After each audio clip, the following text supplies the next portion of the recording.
नमस्कार, स्वागत है आप सभी का टॉप 10 में। मैं हूं आपके साथ रचना। टॉप 10 की शुरुआत करते हैं दिल्ली में हुए जो बड़ा भीषण अग्निकांड था उससे जुड़ी खबर से। बेड एंड ब्रेकफास्ट का जो स्कीम था दिल्ली में, उसे लेकर सरकार इस भीषण अग्निकांड के बाद बेहद सजग हो गई है और इस पूरी स्कीम को वापस लेने जा रही है।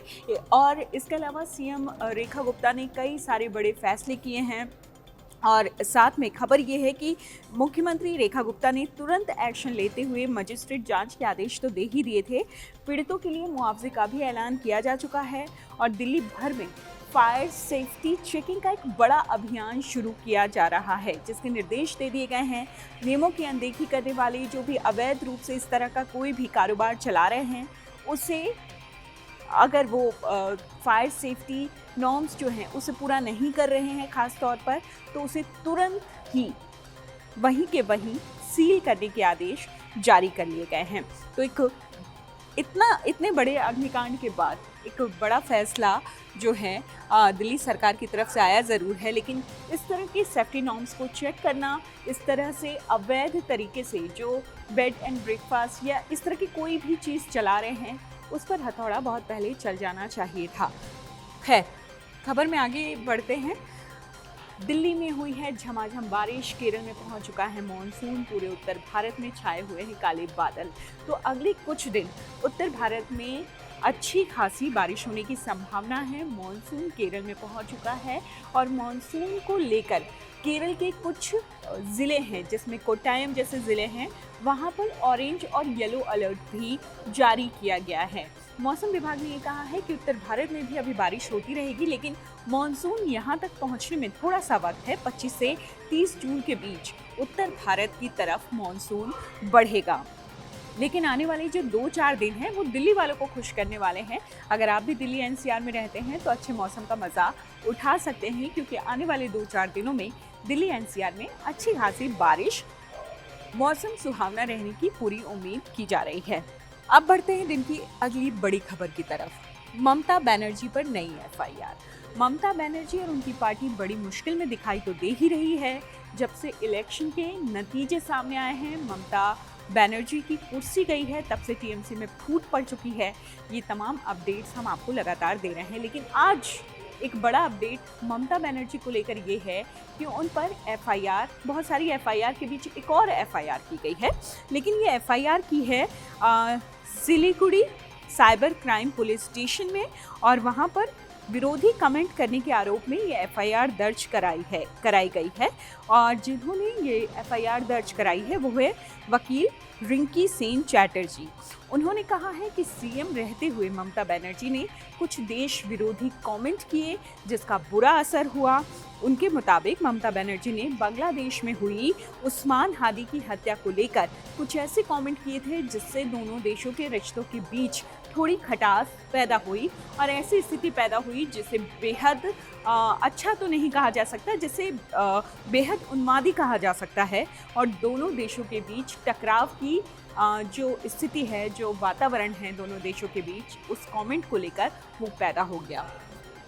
ममता बनर्जी टीएमसी इलेक्शन के बाद से ममता बनर्जी खुद और पार्टी भी मुश्किल में, लेकिन बीजेपी को लेकर भी एक बड़ी खबर आई। बीजेपी के दो बड़े चेहरे, एक तमिलनाडु से, एक पंजाब से, अन्नामलाई और अमरिंदर जो हैं वो कैप्टन अमरिंदर, बड़ा चेहरा एक वक्त वो रह चुके हैं पंजाब में कांग्रेस का, लेकिन अब बीजेपी में शामिल हो चुके हैं वो।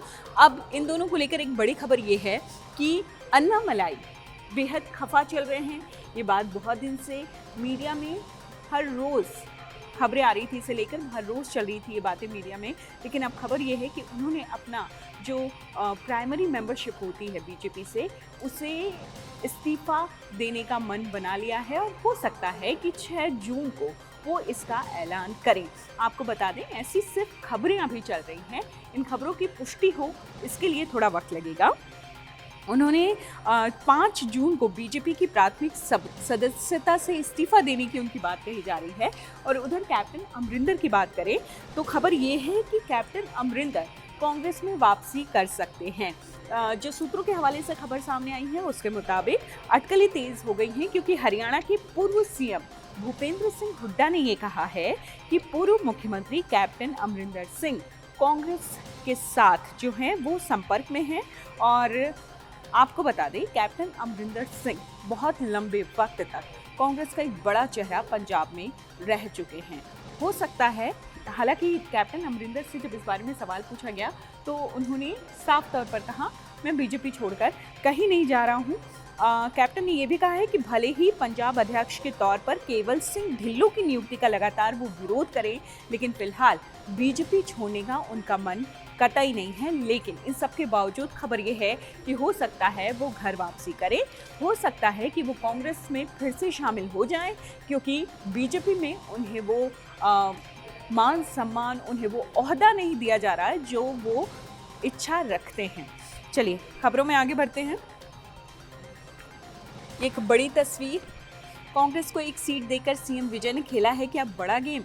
दरअसल एकमात्र सीट तमिलनाडु की जो थी राज्यसभा की, उसे दे दिया वहां के सीएम विजय ने कांग्रेस के हाथ में। यानी एक राज्यसभा का सांसद जो है वो कांग्रेस सांसद की जो सीट है वो कांग्रेस को सौंप दी है विजय ने। लेकिन माना जा रहा है कि विजय ने ये सब कुछ यूं ही नहीं किया, क्योंकि बहुत बड़े बदलाव की ये विजय का ये फैसला, ये बहुत बड़े बदलाव की आहट हो सकती है और लोग उनके इस कदम की तारीफ ज़रूर कर रहे हैं। लेकिन विजय को कच्चा खिलाड़ी बिल्कुल नहीं समझ रहे, खास तौर पर जिस तरीके से उनकी पार्टी ने जीत हासिल की है। तमिलनाडु के सीएम जोसेफ विजय को पता है सरकार को जो बहुमत है विधानसभा में वो उनकी अकेली पार्टी के दम पर नहीं मिला है, उन्हें कांग्रेस का सपोर्ट लेना पड़ा है। और डीएमके गठबंधन के अन्य सहयोगी जैसे कि मुस्लिम लीग है, सीपीआई है, सीपीएम है, जो टीवी के सरकार को समर्थन दे रहे हैं, उन सबके पीछे भी कांग्रेस है। और यही वजह है कि उन्होंने राज्यसभा की एकमात्र सीट जो थी वो कांग्रेस को दे दी है। कहा जा रहा है कि विजय ने ये फैसला बहुत दूर का सोचने के बाद लिया है। भारत की बेटी को संयुक्त राष्ट्र ने किया है सलाम। ये बहुत बड़ी खबर है, बहुत बड़ी खुशखबरी भी है हम सब भारतीयों के लिए, क्योंकि भारतीय सेना की अधिकारी अभिलाषा बराक को प्रतिष्ठित 2025 संयुक्त राष्ट्र military gender advocate of the year पुरस्कार के लिए चुना गया है। ये संयुक्त राष्ट्र संघ का एक बहुत बड़ा अवार्ड, बहुत ऊंचे दर्जे का अवार्ड माना जाता है और हर किसी को मिल पाना ये संभव नहीं होता, इसके लिए बहुत मुश्किल होती है। और ये इस बार भारत की बेटी को संयुक्त राष्ट्र ने इस अवार्ड से सम्मानित किया है। खेल की दुनिया में चलते हैं। इंडिया वर्सेस अफगानिस्तान, विराट कोहली के फैंस के लिए थोड़ी सी मायूस कर देने वाली खबर आज सामने आई है, क्योंकि विराट कोहली वनडे सीरीज से बाहर हो गए हैं। वो चोटिल बताए जा रहे हैं और इसलिए कहा जा रहा है कि जो अफगानिस्तान के साथ वनडे सीरीज होनी है भारत की, उसमें वो मैच खेलने मैदान में नहीं उतरेंगे। फुटबॉल वर्ल्ड कप, फीफा के फैसले से बवाल। अब हम ऐसा क्यों कह रहे हैं? फीफा ने ऐसा कौन सा फैसला लिया है जिसने फैंस को बुरी तरीके से कहे नाउम्मीद कर दिया है, मायूस कर दिया है, और उस फैसले को लेकर बवाल हो क्यों रहा है? चलिए हम आपको बताते हैं। फीफा ने दरअसल 2026 फुटबॉल वर्ल्ड कप के सभी स्टेडियम्स में दर्शकों के लिए रीयूजेबल पानी की बॉटल्स को ले जाने पर बैन लगा दिया है।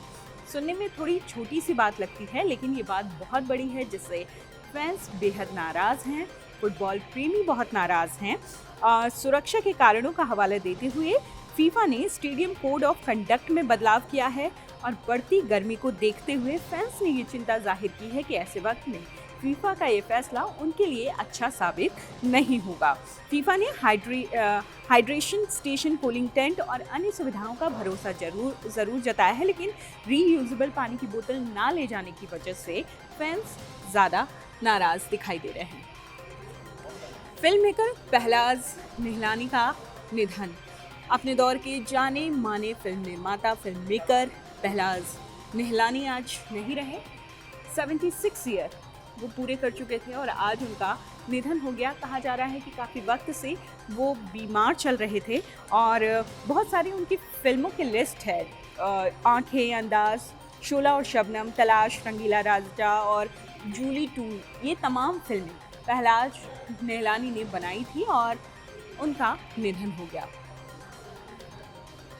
बॉक्स ऑफिस पर पेद्दी का बवंडर अच्छी खासी कमाई कर रही है ये फिल्म और साउथ सुपरस्टार रामचरण की मोस्ट अवेटेड मूवी है ये पेद्दी। और पेद्दी को लेकर जो है लोगों में उत्साह, साउथ के लोगों में बहुत सारा उत्साह देखने को मिला। और पेद्दी जो है सिर्फ एक भाषा में रिलीज़ नहीं हुई है, बल्कि ये कन्नड़, मलयालम, तमिल, तेलुगु भाषाओं में भी रिलीज़ हुई है। और ये फिल्म फ़िलहाल सबसे ज़्यादा तेलुगु भाषा में कमाई कर रही है।